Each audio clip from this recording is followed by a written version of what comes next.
Hello dears. അപ്പോൾ ഇന്നെന്താ കഴിച്ചെന്ന് കണ്ടാലോ. രാവിലെ തന്നെ ഒരു ഗ്ലാസ് ചായയിലാണ് എൻ്റെ ദിവസം തുടങ്ങിയത്. എനർജി ചായയൊക്കെ കുടിച്ചിട്ട് ഇടിയപ്പവും മുട്ടക്കറിയുമാണ് ഞാൻ കഴിച്ചത്. അപ്പോൾ നിങ്ങൾ വിചാരിക്കും ഇതിൽ മുട്ട ഇല്ലല്ലോ എന്ന്. മുട്ടക്കറിയായിരുന്നു ഗായ്സ്. മുട്ട കഴിക്കാനൊരു മൂടില്ലാത്തതുകൊണ്ട് മുട്ട എടുത്തില്ല.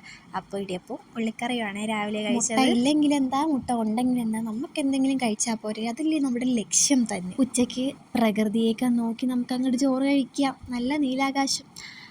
അങ്ങനെ ഉച്ചയ്ക്ക് ചോറ്, കിഴങ്ങ്, മീൻകറി, ചാള പൊരിച്ചത്, ഇന്നലത്തെ മീൻകറി വറ്റിച്ചത്. അപ്പോൾ ഇതൊക്കെയാണ് ഞാൻ ഉച്ചയ്ക്ക് കഴിച്ചത്. ഇതിൻ്റെ ഇടയ്ക്ക് കുറച്ച് എസ്തെറ്റിക്കൊക്കെ ആവാമല്ലോ എന്ന് കരുതിയിട്ടാണ് ഞാൻ നീലാകാശം കാണിച്ചത്.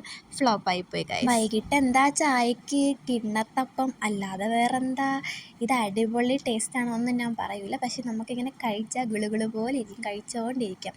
അപ്പോൾ അതും ചായയാണ് ഞാൻ കഴിച്ചത്. അങ്ങനെ ചായയ്ക്ക് ശേഷം രാത്രിയിൽ കിഴങ്ങ്, മീൻകറി, പുളിമുളക്. അപ്പോൾ ഇതൊക്കെയാണ് ഞാൻ ഇന്ന് കഴിച്ചത്. ഇത്ര മാത്രമേ ഞാൻ കഴിച്ചുള്ളൂ, ഇത്ര മാത്രമേ കഴിക്കാൻ പറ്റുകയുള്ളൂ. അപ്പോൾ ഇന്ന് ഇത്രയൊക്കെയുള്ള വീഡിയോ. ഇഷ്ടപ്പെട്ട ലൈക്ക്, ഷെയർ, സബ്സ്ക്രൈബ്.